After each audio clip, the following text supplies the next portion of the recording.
یہ حرم وہ دربار تھا جہاں دنیا کے کونے کونے سے، قریے قریے اور بستی بستی سے لوگ آئے تھے، جن میں امیر بھی تھے، غریب بھی۔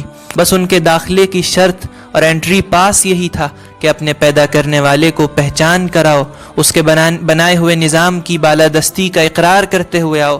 جذبات کی موجوں میں لفظوں کی زباں گم ہے، عالم ہے تحیر کا یا رائے بیاں گم ہے۔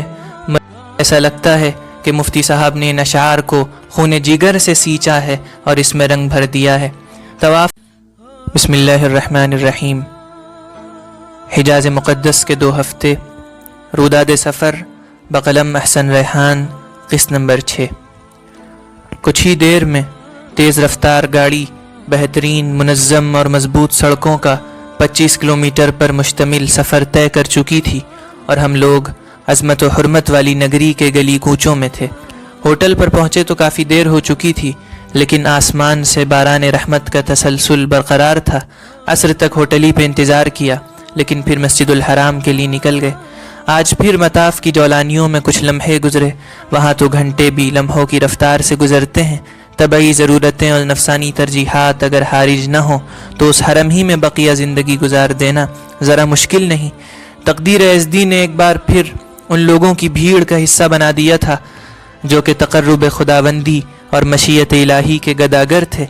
یہ حرم وہ دربار تھا جہاں دنیا کے کونے کونے سے، قریے قریے اور بستی بستی سے لوگ آئے تھے، جن میں امیر بھی تھے، غریب بھی، افسر بھی تھے اور معمولی نوکر بھی، حکم دینے والے بھی تھے اور محکوم و تابع بھی، گدی نشین بھی اور دست بستہ لوگ بھی، کالی سیاہ کھال والے بھی تھے اور گورے سفید انسان بھی، کمزور اور لاغر بھی، لمبے تڑنگے اور قوی و توانا بھی، ہر قسم کی انسانی مخلوق، ہر مزاج و مذاق کے نفوس بشریہ اور ہر سوچ و فکر کے مالک اس ایوان الہی میں تھے۔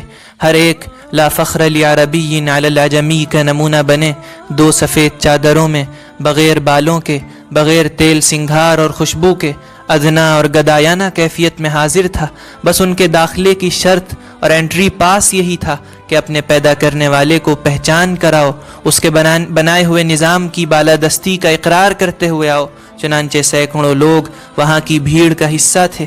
مالک کا انداز نوازش بھی عجب ہے کہ گھر کا در تو بند ہے مگر داد و دہش کی برسات ہے۔ مانگنے والے تو کروڑوں ہیں اور بیک وقت پکار رہے ہیں، تڑپ تڑپ کر، مچل مچل کے اپنی آرزو اور تمنا کا اظہار کر رہے ہیں۔ کس کے دل میں کیا ہے ساتھ والا نہیں جانتا، کس کی آواز کس قدر بلند ہے کوئی نہیں جانتا، کیونکہ اس در پہ تو گلے کی آواز خواہ کیسی ہی بلند کیوں نہ ہو یا کسی قدر بھی پست ہو، قبولیت کا اس سے کوئی سروکار نہیں۔ وہ تو خدا ہے، یکتا اور لا شریک ہے۔ اس کی تو شان یہ ہے کہ وہ دلوں کی سنتا ہے، تخیلات کا جاننے والا ہے۔ الفاظ کی ادائیگی یہ تو محض بندے کی تسکین ہے۔ اس در پہ تو وہی صدائے درونی بلند ہے جس میں جذب اندرونی ہو۔ لاکھوں میں جس بندہ خدا کا ظرف جتنا وسیع ہے اس کو اتنا ہی دیا جاتا ہے۔ حرم کے زائر کی کیفیت اندرونی کیا ہوتی ہے اس کو حضرت شیخ الاسلام مفتی تقی عثمانی صاحب دامت برکاتہم نے منظم پیرائے میں کس حسن کے ساتھ ڈھال دیا ہے۔ آپ نے ہر اس شخص کے دل کی صدا کو اشعار کے حوالے کر دیا جو جسم کے ساتھ دل کی بھی حاضری لگاتا ہے۔ بندے آوارہ آج اپنی خطاؤں کا لادے ہوئے پشتارا، سرگشتہ و درماندہ، بے ہمت و ناکارہ، وارفتہ و سرگرداں، بے مایہ و بے چارہ، شیطان کا ستم خوردہ، اس نفس کا دکھیارہ، ہر سمت سے غفلت کا گھیرے ہوئے اندھیارہ۔ جذبات کی موجوں میں لفظوں کی زباں گم ہے، عالم ہے تحیر کا یا رائے بیاں گم ہے۔ مضمون جو سوچا تھا کیا جانے کہاں گم ہے، آنکھوں میں بھی اشکوں کا اب نام و نشاں گم ہے۔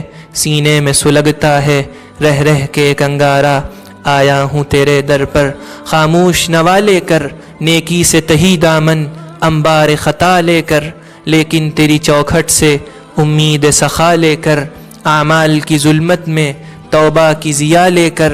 سینے میں تلاطم ہے دل شرم سے صد پارا، امید کا مرکز ہے رحمت سے بھرا گھر ہے۔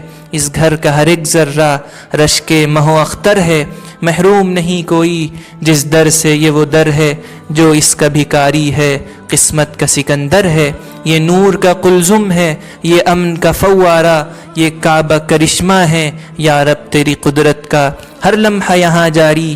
میزاب ہے رحمت کا، ہر آن برستا ہے دھن تیری سخاوت کا، مظہر ہے یہ بندوں سے خالق کی محبت کا، اس عالم پستی میں عظمت کا یہ چوبارہ، یا رب مجھے دنیا میں جینے کا قرینہ دے، میرے دل ویراں کو الفت کا خزینہ دے، سیلاب معاصی میں طاعت کا سفینہ دے، ہستی کے اندھیروں کو انوار مدینہ دے، پھر دہر میں پھیلا دے ایمان کا اجیارہ، یا رب میری ہستی پر کچھ خاص کرم فرما، بخشے ہوئے بندوں میں مجھ کو بھی رقم فرما، بھٹکے ہوئے راہی کا رخ سوئے حرم فرما، دنیا کو اطاعت سے گلزار ارم فرما، کر دے میرے ماضی کے ہر سانس کفارہ، دربار میں حاضر ہے ایک بندے آوارہ۔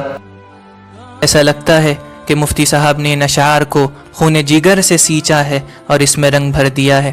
طواف ختم کیا، سعی شروع ہوئی، اور پھر وہ بھی اپنی جملہ برکتوں اور کیفیتوں سمیت پائے تکمیل کو پہنچی۔ ابراج الصفوہ میں حلق کرایا اور پھر ہوٹل پہنچ کر بستر خواب پر دراز ہو گئے۔ اگلا دن جمعے کا تھا، فضیلت والا دن، تمام دنوں میں محترم ترین دن۔ یہی وہ دن ہے جس کے نام نامی پر قرآن میں مستقل ایک صورت نازل ہوئی جو کہ رہتی دنیا تک مومنوں کی زیب زباں ہوگی۔ ہم لوگ جلدی جلدی تیار ہو کر حرم مطہر کی طرف چل دیے۔ ایسا لگتا تھا کہ سارا زمانہ فسعوا الی ذکر اللہ وذروا البیع کا کے قالب میں ڈھل چکا ہے، اور مسجد سے واپسی میں بھی فانتشروا فی الارض وابتغوا من فضل اللہ کے عملی نمونے نگاہوں کو خوب بھائے۔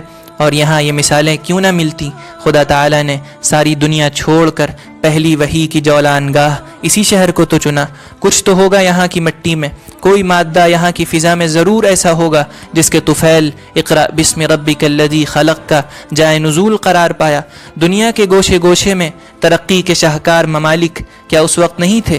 روم و ایران کے جلوے کیا مان پڑ چکے تھے؟ یا سرسبز و شاداب سرزمینیں نہیں تھیں؟ ہر کچھ تھا اس وقت بھی، لیکن پتھریلی دھرتی والا مکہ ہی کیوں بعثت نبوی کا حقدار ٹھہرا؟ سینکڑوں مورخین نے اس سوال کو اپنا موضوع بنایا اور مختلف زاویوں سے جواب دیے۔ جہاں بہت سی وجوہات اور حکمتوں کے نقوش سطور تاریخ میں ثبت ہیں، وہیں اس نظریے کا اضافہ بھی مناسب معلوم ہوتا ہے کہ بعثت نبوی سے پہلے ساری دنیا تباہی کے دہانے پر کھڑی تھی۔ کوئی بھی زمینی اصلاح و تجدید اس بربادی کو ختم نہیں کر سکتی تھی۔ ادیان سماوی علماء سوء کی تحریفات اور من گھڑت کہانیوں کا نام رہ گئے تھے۔ غلط عقائد نسلاً بعد نسل طبیعتوں میں راسخ اور عادات و اطوار میں پیوست ہو چکے تھے۔ ضرورت تھی ایک آسمانی پیغام کی، ضرورت تھی ایک خدائی اعلان کی، اور اس حالت کا شکار صرف مکہ یا جزیرۃ العرب نہیں تھا، بلکہ ساری دنیا اس تاریکی میں ڈوب چکی تھی۔ تقریباً ہر انسان گمراہی کے دلدل میں پھنس چکا تھا۔ اب دنیا کے ہر خطے اور قریے میں تو بیک وقت الگ الگ نبی بھیجنا سنت الہی کے خلاف ٹھہرا، چنانچہ کسی ایک مقام کا انتخاب تو فطری تھا۔ اب دنیا کا کوئی بھی گوشہ اس برتری سے ہمکنار ہوتا تو یہی سوال لازم آتا کہ نبی کی بعثت اسی علاقے میں کیوں ہوئی؟ لہٰذا مکہ کی سرزمین خدائے حکیم نے چنی، اور ایک دو نہیں بلکہ متعدد حکمتیں اس حوالے سے انسانی ذہنوں میں سما چکی ہیں، حالانکہ نامعلوم کتنی مصلحتیں اب بھی پردہ خفا میں ہیں۔ باہر کہف ہم لوگ مسجد حرام پہنچے اور مطاف کی دوسری بلڈنگ پر ایک جگہ بیٹھ گئے، کیونکہ صحن کعبہ تو غیر محرمین کے لیے سربہ مہر رہتا ہے۔ صاحب زبان عربی میں خطبہ دے رہا تھا۔ کتنی دلکشی تھی اس آواز میں، کتنے پر اثر تھے وہ جملے، وہ تعبیرات جو دنیا کی افضل ترین مسجد میں، محترم و معظم دن میں، سب سے اعلیٰ اور اکمل زبان میں دنیا کے گوشے گوشے سے آئے ہوئے انسانوں کی سماعتوں میں اتر رہے تھے۔ خطبے کے بعد نماز ہوئی۔ کچھ دیر بعد ہم لوگ بس میں بیٹھے فندق شرکاء الخیر کی سمت رواں دواں تھے۔ تھوڑی دیر پہلے حرم کی مقدس فضاؤں میں سانس لینے والے نفوس اب ہوٹل کے ڈائننگ ہال میں تھے، میز کے گرد بیٹھے تھے، لذیذ کھانے سامنے سجے تھے، ہر شخص اپنی مرغوب چیز اٹھاتا۔ وہاں سب اسی ٹور کے لوگ تھے جو ہندوستان کے مختلف خطوں سے آئے تھے۔ طبیعتیں ہر قسم کی ہوتی ہیں، نظافت پسند اور لطیف و نفیس بھی ہوتی ہیں، بدذوق اور ناخوشگوار بھی۔ لہٰذا ہوٹل کا وہ حصہ جو کھانوں کے لیے مخصوص تھا، وہاں ہر دو قسم کی نمائش تھی۔ دونوں چال چلن کا وہ مقام مظہر تھا۔ قابل تکریم غذا پیرو تلے بھی تھی، اور پلیٹوں میں بچا کھانا بھی کھانے والوں کے مزاج پر غماس تھا۔ ناچار انتظامیہ خواہ اس ٹور کی ہو یا اس ہوٹل کی، ایک حد تک ہی صفائی کے نظم و نسق کر سکتی تھی۔ باہر کیف اس طرح کی ناشائستہ حرکتیں ایمان و اسلام کا دم بھرنے والوں کے لیے تو انتہائی نازیبا ہیں۔ مغرب کے بعد ہم لوگ بیت عتیق کے گرد دیوانگان کعبہ کے ہمراہ طواف کر رہے تھے۔ اوپری منزل کا طواف کیونکہ خاصا لمبا ہوتا ہے، اس لیے بعد مغرب شروع ہونے والا طواف اگر عشاء تک مکمل نہ ہو تو کوئی تعجب نہیں، چنانچہ ہوا بھی ایسا ہی۔ دیر سے طواف ختم ہوا اور رات کا کھانا تاخیر سے جزء بدن ہوا۔ اگلا سورج 26 نومبر کا دن لے کر طلوع ہوا۔ یہ تاریخ ہم لوگوں کے لیے اطراف کی زیارتوں کے ساتھ مختص تھی، چنانچہ 8 بجے ایک بس کے ذریعے ہم لوگ ہوٹل سے نکلے اور مکہ کے دائیں جانب واقع پہاڑ جسے جبل ثور کہا جاتا ہے وہاں پہنچے۔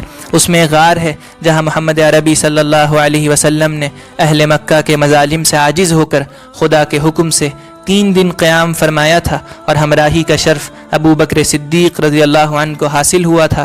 دشمنان رسول غار کے دہانے تک پہنچ چکے تھے، تب یار غار پریشان ہوئے تھے، لیکن زبان نبوت پر یہ کلمات جاری ہوئے، لا تحزن ان اللہ معنا، چنانچہ جسے خدا رکھے اسے کون چھوئے۔ تعاقب کرنے والوں کی عقلیں ماری گئیں اور ساری ذہانت تدبیر ایزدی کے سامنے دھری رہ گئیں، الٹے پاؤں واپس ہوئے کہ جس غار پر عنکبوت کا بسیرا ہو، کبوتروں کا واویلا ہو، وہاں فرد بشر کا کیا گزر۔ جاہل نہیں جانتے تھے کہ یہ فرد بشر ضرور تھا لیکن افضل البشر تھا، مہر نبوت تھا، خاتم شریعت اور نمائندہ خدا تھا، کائنات بنانے والے کا قانون سنانے کے لیے اس کو برپا کیا گیا تھا۔ وہ غار آج تک اسی جگہ موجود ہے، زائرین اس پر چڑھتے ہیں، 2 گانا ادا کرتے ہیں، ان پتھروں پر نگاہ عشق و حسرت ڈالتے ہیں جنہیں نبی کریم کی گزرگاہ ہونے کا فیضان حاصل ہے۔ وہاں جانے کا شرف تو ہم لوگوں کو نہ ملا، بس ڈرائیور ہوا کے دوش پر سوار تھا، چنانچہ جلدی سے بس میں بیٹھے اور عرفات کا رخ کیا۔ عرفات ایک میدان ہے جو مکہ سے مشرق میں طائف کی راہ پر 20 کلومیٹر کی دوری پہ واقع ایک وسیع و عریض جگہ ہے۔ اس وقت تو وہاں بھیڑ نہیں تھی، لیکن ایام حج میں خلقت کا ٹھانٹے مارتا ہوا سمندر وہاں قابل دید ہوتا ہے۔ اس کے درمیان جبل رحمت ہے جس پر آدم و حوا علیہم السلام کی ملاقات ہوئی تھی۔ اسی پہاڑی پر اللہ کے رسول نے وہ خطبہ دیا تھا جس کا ایک ایک لفظ تمام انسانوں کے لیے رہنما ہے۔ وہی پہاڑ آج آنکھوں کے سامنے تھا۔ پہاڑ کے کچھ حصے کی تراش خراش سیڑھیوں کی شکل میں ہے جو چوٹی تک تمام ہوتی ہے۔ ہم نے اوپر جانے کے لیے چند پتھر ہی چڑھے تھے کہ واپسی کا بگل بج گیا، چاروں ناچار اس کی طرف لوٹنا پڑا۔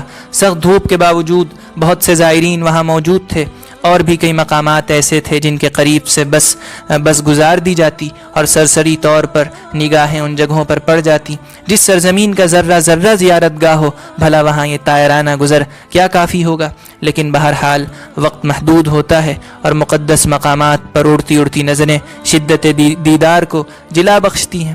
کبھی اسماعیل علیہ السلام کی قربان گاہ سے گزرتے تو کبھی مسجد خیف کے پاس سے، کبھی بس والے دور اشارے کے ذریعے بتاتے کہ وہ جمرات ہیں جہاں کنکریاں ماری جاتی ہیں۔ جبل نور کے دامن میں بھی ہم لوگ گئے۔ یہ پہاڑ مکہ سے مشرق میں تقریباً 4 کلومیٹر کی دوری پر ہے۔ اسی پہاڑ میں وہ غار ہے جہاں نبی اکرم صلی اللہ علیہ وسلم قبل نبوت بھی جایا کرتے تھے، جہاں ابراہیمی طریقے پر اور فطرت سلیم کے مطابق عبادت کیا کرتے تھے۔ ایک مرتبہ آپ یہاں حسب عادت عبادت میں مشغول تھے کہ جبرائیل امین فرمان الہی لے کر وارد ہوئے اور پھر اس دھرتی پر گمراہی، جہالت، فسق و فجور، ظلم و تشدد، جنگ و جدال اور تمام خبائث و رذائل کا قلقمہ کرنے کے لیے 6 اگست 610 عیسوی میں محمد عربی صلی اللہ علیہ وسلم کو نبوت عطا کی گئی، اور پھر اس نبی امی نے 2 دہائیوں کے اندر دنیا میں ایسا انقلاب اور تبدیلی پیدا کی کہ تاریخ انس و جن اس کی نظیر پیش کرنے سے عاجز ہے۔